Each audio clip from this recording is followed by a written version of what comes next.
Futures suggest we're going to do all right at the opening bell. NASDAQ especially is up 200 points.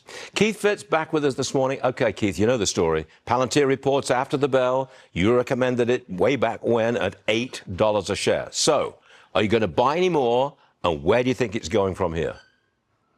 Okay, let's tackle those in the reverse order. I think at 3 to 5x from here, it's $1 trillion company within a few years, Stuart. But today, I'm going to buy after earnings because I think the greed and the fear glands are getting overworked, and I want to see a pullback just a skosh. But tell me again, where do you see it getting? You want to be $1 trillion company at some point? What price? In a few years. What stock price does it have to hit to be $1 trillion company? I don't know off the top of my head, but I'm thinking 3 to 5x from here. So we're talking 400, 500, 600 by 2030, maybe sooner. Okay, I hope it would be great if you were right again on Palantir. That would be great. I hope I live to see it hit $1 trillion. All right, AMD. Now they report tomorrow after the bell. They're up pre-market at almost $260 a share. What are you expecting?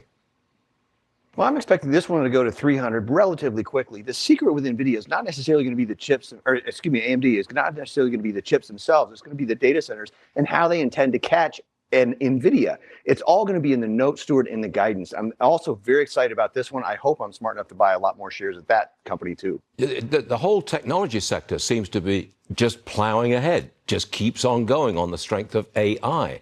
How much further has it got to run? Well, I think it's, we don't know the answer to that, honestly, right? But this is one of the greatest single transformative events in recorded human history. So I think the investment potential, if you look at the history of innovation, is almost unlimited, as much as I hate to use that phrase in investing context. There's got to be a shakeout. With all new industries, there's a whole bunch of people who start companies in that industry and then they fall by the wayside. There's got to be a shakeout at some point in AI, right?